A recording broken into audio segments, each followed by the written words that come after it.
sore hari Waalaikumsalam ini kita wabarakatuh. bisa bertemu meskipun secara online, teman-teman. Saya harap esensi kita dalam belajar sore hari ini tidak berkurang ya.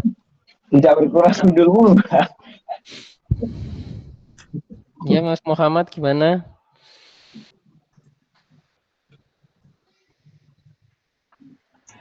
Itu ini teman-temannya maaf. Oke, untuk teman-teman yang tidak berkenan untuk kuliah online bisa langsung list saja, nggak apa-apa. Teman-teman saya, Pak. Iya, nggak apa-apa. Oke, pertemuan hari ini teman-teman kita akan lanjut ya materi kita terkait dengan fotografi landscape kayak gitu. Mungkin saya langsung saja untuk menjelaskan materi pertemuan hari ini. Oke, mungkin sedikit tambahan ya terkait dengan materi hari ini ya. Nggak hanya terkait dengan fotografi landscape, tapi kita juga akan sedikit banyak belajar terkait dengan foto makro kayak gitu. Di mana dua agenda yang akan kita pelajari di sore hari ini, teman-teman, yaitu foto makro. Dari tujuan foto makro, aksesoris apa saja yang kita bisa persiapkan untuk foto makro dan tips foto makro itu sendiri. Dan selanjutnya kita akan bahas terkait dengan fotografi landscape, dari tujuan aksesoris fotografi landscape, tips fotografi landscape. Oke, cepat saja terkait dengan fotografi makro. Apa sih itu fotografi makro? Di mana fotografi makro itu adalah fotografi dengan jarak yang sangat dekat untuk mendapatkan detail yang tinggi, namun tidak memerlukan bantuan alat pembesar optik seperti mikroskop, gitu ya. Di mana kita cukup menggunakan kamera yang berjenis lensa makro.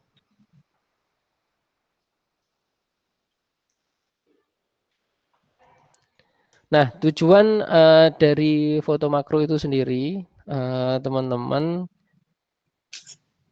ya.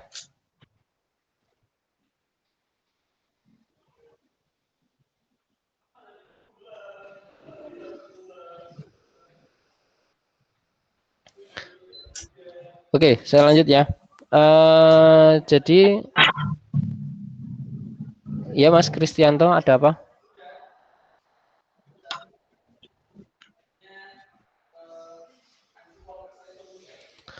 Nggak Oke, ada, Pak. Maaf. Oke, tujuan dari fotografi makro itu sendiri adalah untuk mendapatkan jarak fokus ya, yang lebih dekat agar fokus untuk memotret benda kecil kayak gitu. Nah, ini beda kalau misalkan kita memfoto menggunakan lensa zoom ataupun lensa fix kayak gitu ya. Dimana meskipun kita pakai lensa zoom, kita zoom benda kecil, objek kecil tersebut, kita menggunakan lensa zoom itu tidak akan mendapatkan detailnya kayak gitu. Sehingga memang perlu sekali, sangat perlu sekali kita menggunakan lensa makro, di mana objek yang kecil itu kita bisa mendapatkan apa namanya, detail ya, detail dari objeknya. Terus selanjutnya aksesoris apa saja yang kita gunakan ketika kita menggunakan fotografi berjenis makro, yang pasti ya kita menggunakan lensa lensa yang berjenis makro kayak gitu. Kalau misalkan HP, kita menggunakan HP itu juga sudah tersedia untuk lensa eksternal atau lensa tambahan untuk kita bisa foto makro. Meskipun hasilnya sendiri tidak menghasilkan detail seperti lensa-lensa DSLR. Nah, selain menggunakan lensa makro, teman-teman, kita juga bisa sebetulnya untuk melakukan apa namanya, semacam semacam apa ya, trik lah ya, dimana ketika kita tidak menggunakan lensa makro, tapi kita bisa loh menggunakan lensa biasa kayak gitu ya. Tetapi tetapi kita harus punya alat tambahan yang namanya itu apa namanya, reverse adaptering ya. Yang mana itu sebagai penghubung antara lensa standar ataupun lensa fix itu ya, ataupun lensa zoom itu kita balik posisinya ya, untuk bisa menghasilkan sebuah gambar lensa berjenis makro kayak gitu ya. Nah, tetapi ketika kita menggunakan reverse adaptering dengan lensa itu kita balik ya, itu untuk apa ya, kekur untuk kekurangannya itu yang pertama adalah ketika kita menggunakan mode auto, kita udah tidak bisa lagi menggunakan mode auto kayak gitu ya. Mode auto sudah tidak berfungsi. Terus apa solusinya? Solusinya teman-teman bisa menggunakan yang namanya model P program atau aperture priority. Karena apa? Karena metering pada kamera DSLR itu tetap bekerja kayak gitu. Nah, gimana cara penggunaan pada reverse macro ring? Macro reverse adaptering. Nah, di sini teman-teman tinggal saya lagi ya membalik kamera lensanya, terus teman-teman tambahkan yang namanya macro reverse adaptering yang diletakkan di bodi kamera dan juga dihubungkan ke sebuah lensa. Nah, selain macro adapter reverse ring, tadi kita juga bisa menggunakan extension tube, gitu ya, extension tube. Fokus pada sebuah subjek itu lebih dekat, gitu ya. Semakin banyak tumpukan extension tube-nya, maka akan semakin tinggi tingkat pembesarannya, ya. Nah, di mana untuk extension tube sendiri itu ada dua jenis, kayak gitu ya. Yang pertama tipe AF dan tipe manual. Terus selanjutnya, selain menggunakan extension tube, ya, kita juga bisa menggunakan yang namanya filter close up. Ini digunakan untuk DSLR juga kayak gitu. Kalau misalkan nanti teman-teman akan juga mengenal yang namanya filter NND ataupun CPL, tapi itu digunakan untuk landscape biasanya. Tapi kalau misalkan makro, kita bisa menggunakan yang namanya filter close up kayak gitu. Dimana untuk macam-macamnya itu banyak. Ada yang plus 2, plus 1, plus 4, sampai close up 10 kali. Yang mana semakin besar nilai close up-nya, dia akan mendapatkan hasil gambar yang lebih close up atau lebih detail seperti itu. Nah, terus selanjutnya selain tadi ya, itu ada makro converter ya, ini yang digunakan untuk mobil-mobil atau smartphone ya. Nah, itu teman-teman bisa peroleh dengan cara ya beli ya, kayak gitu. Nah, itu teman-teman kalau ingin katakan nggak punya DSLR, punyanya HP doang, ya teman-teman bisa untuk membeli makro converter. Atau kalau misalkan di DSLR itu pun juga ada kayak gitu. Misalkan tadi makro converter ini itu kalau teman-teman lensanya standar, terus pengen dijadikan apa namanya, makro, juga bisa menggunakan makro converter. Jadi banyak macamnya. Yang tadinya pakai reverse ring, kita juga bisa menggunakan makro converter. Seperti itu. Terus apa hal yang bisa teman-teman siapkan? Kalau misalkan foto makro, itu lebih baik teman-teman menggunakan yang namanya tripod kayak gitu. Karena kan benda kecil, kalau benda kecil misalkan lalat, nyamuk, ada gerakan kecil, dia akan cepat pergi atau dia itu sensitif banget kalau misalkan ada gerakan-gerakan kayak gitu. Nah, teman-teman bisa menggunakan tripod kayak gitu. Nah, terus tips untuk memoto makro kayak gitu ya. Sebagai contoh, kalau misalkan teman-teman menggunakan full frame kayak gitu ya, lensa teman-teman itu harus dapat fokus di area sekecil 24 kali 36 mili, ya gitu. Atau rasionya itu 1:1 lah, kayak gitu. Ya. Terus selanjutnya yang pasti kemarin teman-teman udah belajar terkait dengan komposisi. Komposisi pun juga harus teman-teman perhatikan ketika apa namanya foto makro, nggak hanya terkait dengan fotonya itu harus detail, ya. Tapi foto makro akan menghasilkan sebuah nilai yang unik ketika kita bisa menghasilkan komposisi yang bagus juga, kayak gitu. Selanjutnya teman-teman juga harus sesuaikan ukuran gambar dan angle pengambilan gambar, kayak gitu ya, sudutnya, high angle, low angle, extreme shoot ataupun medium shoot, itu teman-teman sesuaikan kayak gitu.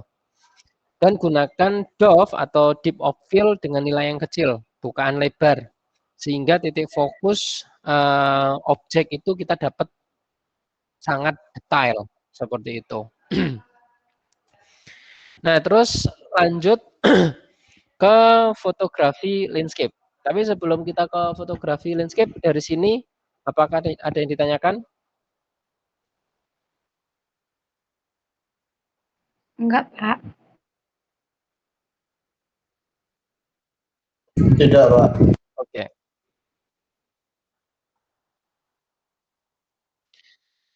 Oke, selanjutnya kita akan bahas terkait dengan fotografi landscape.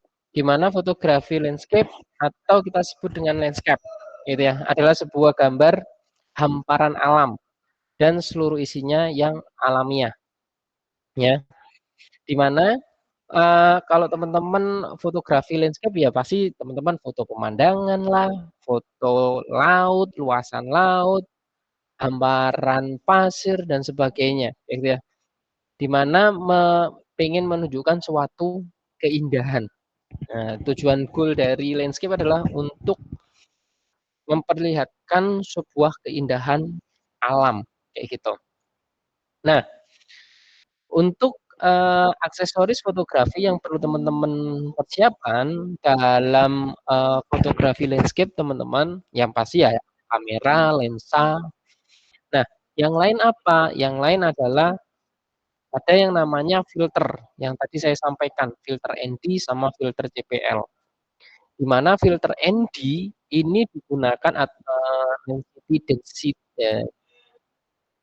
neutral density ya singkatannya kepanjangannya, di mana dia akan menghasilkan gambar yang gelap atau bisa kita sampaikan atau sebut mereduce sebuah cahaya kayak gitu. Itu fungsi dari filter ND. Kalau filter CPL yang ini dia itu digunakan untuk meningkatkan sebuah kontras warna kayak gitu. Nah, itu adalah apa namanya? Fungsi dari CPL. Terus selanjutnya ketika teman-teman foto baik itu landscape, entah itu di pegunungan, di hutan, di lautan dan sebagainya, itu kalau bisa menggunakan shutter release. Di mana shutter release itu bentuknya kabel. Kita nggak lagi ngeklik di bagian kamera, tapi kita ngekliknya itu di bagian tombol kayak gitu, ya. Itu adalah shutter release. Nah, itu adalah aksesoris-aksesoris yang perlu teman-teman gunakan. Kalau misalkan fotografi landscape, misalkan pengen membuat efek sebuah air terjun itu lembut, kayak gitu ya, nggak ada percikan-percikan, semua itu lembut. Nah, itu biasa menggunakan filter ND. Apalagi kita fotonya siang hari, kayak gitu, ya. Itu akan mereduce, mengurangi cahaya. Kalau misalkan kita pakai shutter speed yang rendah di kondisi siang, yang pasti itu akan over exposure kalau kita tanpa yang namanya ND.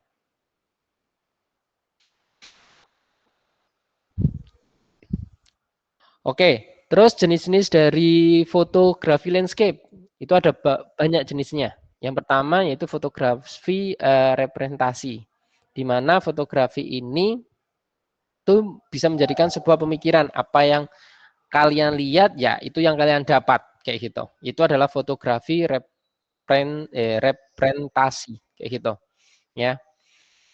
Apapun apa yang teman-teman lihat ya itu yang teman-teman dapatkan ya. Tapi goalnya ya alam tadi seperti itu. Terus ada fotografi landscape impresi, adalah sebuah pemandangan seni dari sebuah tampilan landscape ya, di mana membangun teknik fotografi dan tujuan tersendiri, di mana menciptakan sebuah gambar yang lebih hasrat makna, emosional, dan juga terlihat kreatif dalam tampilan, atau bisa kita sebut dengan apa ya? Eh, bukan kita sebut dengan, tapi gambar-gambarnya itu bentuknya itu apa ya? Punya cerita ya, punya cerita di dalam makna foto tersebut. Jadi ada impresi, itu ada makna, ada ekspresi pada sebuah gambar tersebut dengan mengandalkan sebuah pemandangan kayak gitu. Terus ada fotografi abstrak, landscape abstrak, di mana menggunakan sekumpulan teknik variasi yang dinamakan bentuk dan pendekatan untuk memotret aspek alam. Tapi untuk fotografi landscape abstrak ini nggak semua itu termasuk landscape kayak gitu ya. Nggak semua abstrak itu masuk landscape. Nah, fotografi landscape tidak selamanya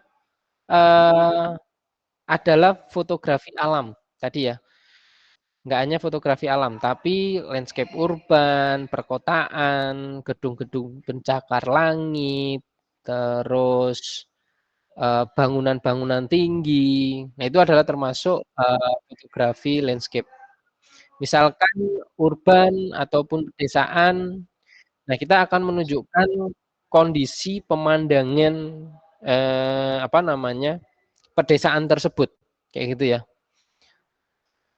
Tanpa mengisyaratkan pada gambar tersebut bahwa ada manusia yang tinggal di dalam foto tersebut. Ya, kalau misalkan kita moto ada orangnya, lebih akan ke street kayak gitu ya, street fotografi ataupun HI. Terus tadi ada laut atau seascape kayak gitu ya. Itu menunjukkan sebuah pemandangan hamparan pantai, lautan atau bentangan laut yang luas kayak gitu.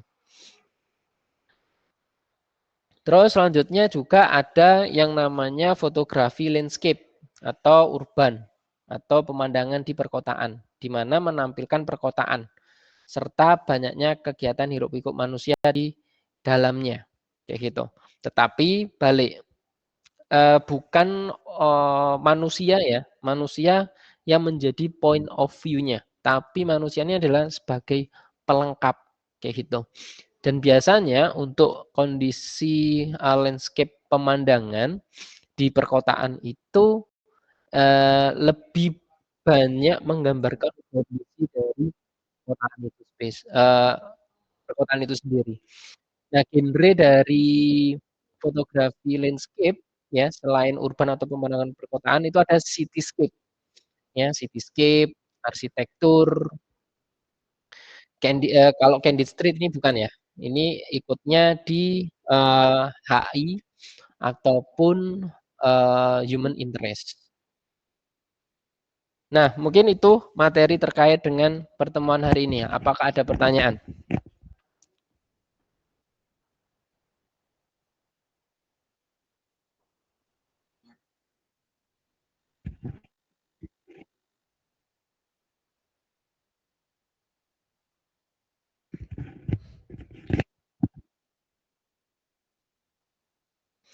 Oke, mungkin untuk teman-teman ada pertanyaan terkait materi hari ini? Mas Muhammad? Mas Muhammad Lutfi? Cek suara Pak. Ada pertanyaan? Cukup dulu Pak untuk saat ini. Oke, ada. Saya mau nanya Pak, Oke, silakan Mas Arbi. ini soal foto landscape Pak, posisi motonya harus landscape atau boleh potret juga Pak? Ya, Kalau untuk foto landscape,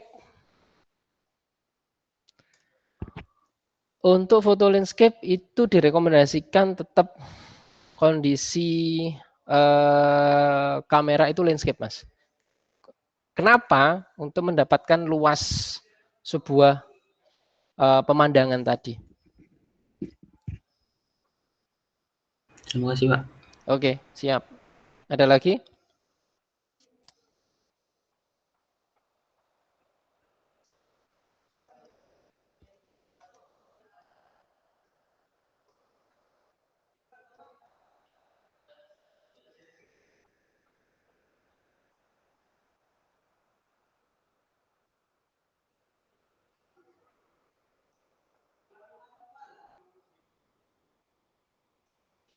Oke, kalau nggak ada pertanyaan lagi, teman-teman, mungkin langsung ke penugasan, kayak gitu ya.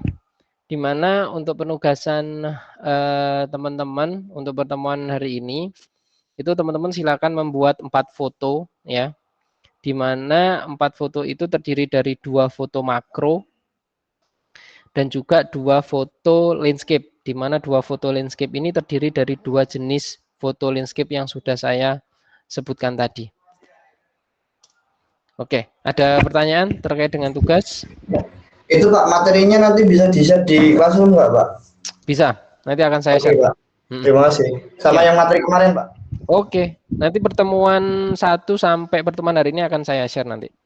Oke, terima kasih Pak. Siap, sama-sama. Oke, ada lagi? Untuk fotonya itu foto lama atau foto baru, Pak? Foto baru dong. Foto Terima baru kasih, Pak. dari minggu pertemuan ini sampai ke depan nanti. Siap, makasih, Pak. Oke, siap.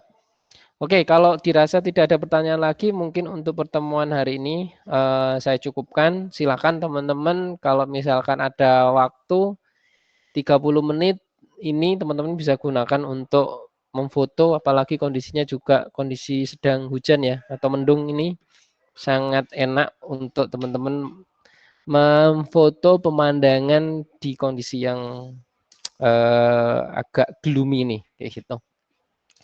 Oke, mungkin itu aja dari saya teman-teman. Terima kasih banyak. Semoga bermanfaat.